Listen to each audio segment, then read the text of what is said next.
Alright, this is going to be a later uploaded video. I'm actually on my way up to Portage, Wisconsin to pick up a couple mini bikes I bought in an auction last night.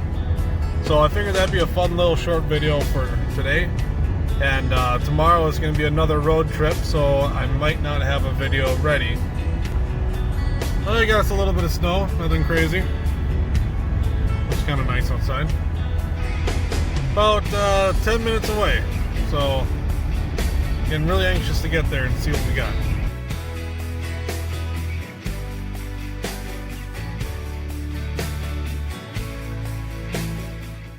Alright, well, made it home. They weren't overly keen about me filming because of the fact that there was so much stuff still on the premises. So I just took a couple pictures of some of the bikes. But here are the ones I picked up. And I also have a helmet inside of the truck. So I'll get these unstrapped and unloaded and do a better look-see on this one here. Alright, and here it is. I have absolutely no idea where it was made, when it was made. The only thing we know is that the engine is a 1966. So at least gives us a rough idea. The mini bike throttles are an earlier throttle, as well as the brake and all. I say throttles, it's singular throttle mark. But like all the components are earlier style. So this is definitely probably a 60s build. The fender is a little weird. Looks like it may have been broken off and re-welded on at least once. But the handlebars are removable. You pop out the pins, lift right off. It's got, the tire looks almost brand new. You can still see some of the flap in there. This is a Goodyear Terra tire. This is the turf tread. 7 horsepower brakes, 1966. Has a disc brake with mechanical caliper and a torque converter and a terribly placed muffler that's aiming right at the torque converter. It's not good. Luckily this thing doesn't look like it's been ridden too much. The rear tire, once again, still has the flaps on there. These things are damn near new. This is I don't even know what size this is. 16 by 4.5 by 6. Little egg tire. And this is perfect. But a lot of really nice metal work. This is all steel, no fiberglass. It's got a rigid mounted rear axle, which is kind of interesting. There's really no adjustment to this thing, so it's just kind of set it and go. There's no tensioner on the chain. With that heavy of a chain, you don't really have to worry about it loosening up too much.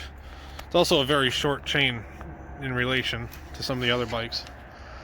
But 6-inch rim in the rear, 8-inch rim up in the front. You know, all the welds have been cleaned up, and then they actually look like they put a little skim of Bondo. So you can see a little bit of cracking in spots. But overall, very nicely finished bike. This is kind of one of those deals where you almost wonder if it was show quality when it was finished. And the brakes paint is kind of dirty. They'll clean up pretty good. And underneath the seat, this seat has definitely been redone. This is relatively new.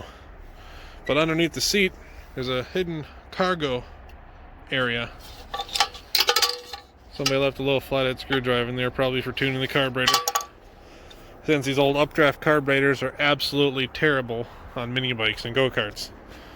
But somebody's definitely redone the seat. There's just foam underneath. Not like it's been redone and you can get under there and find anything original. And this is the little seat latch. Sets down, presses right into the hole there.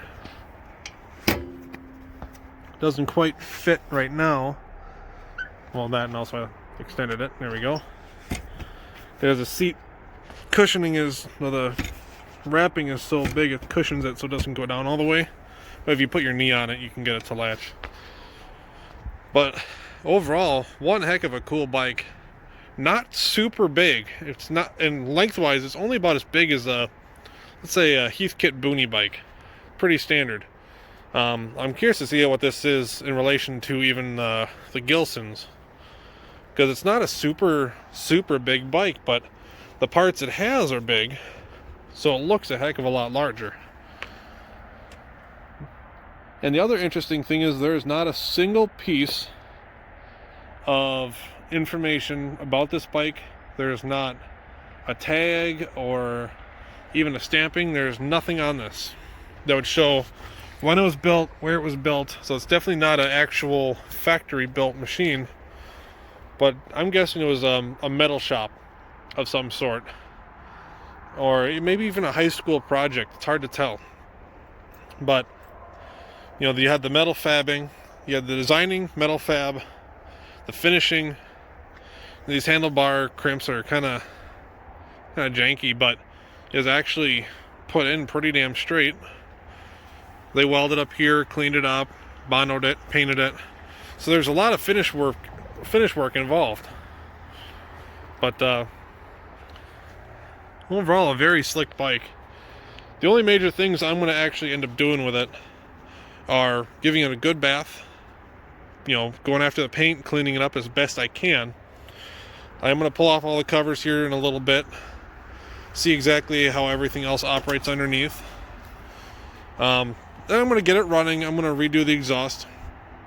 I'm not going to go too crazy with it. I'm going to just get this angled up this way, wrap that, and then I actually have a couple chrome extensions from later MTD mini bikes that should slide right over that muffler, and then have that come out here, then have the heat shield on it, so it would look vintage. It would add a little bit of chrome to it.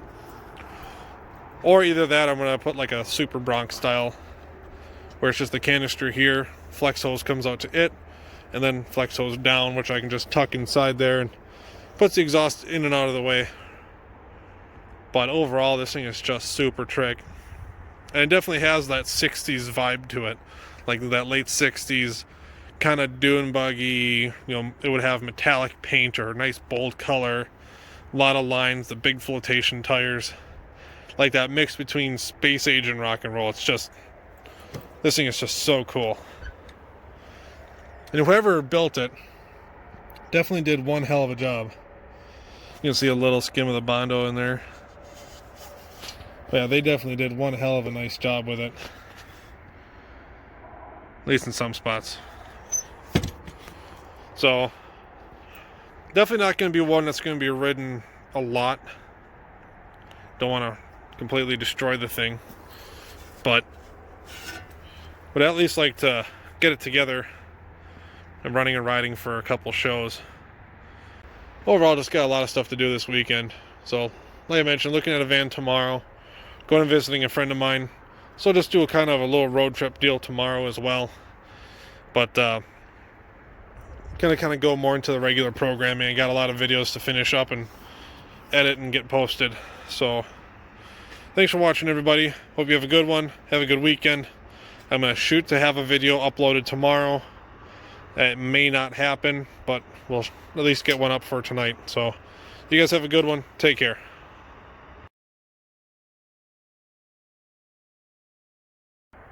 Once again with the Hoyer lift.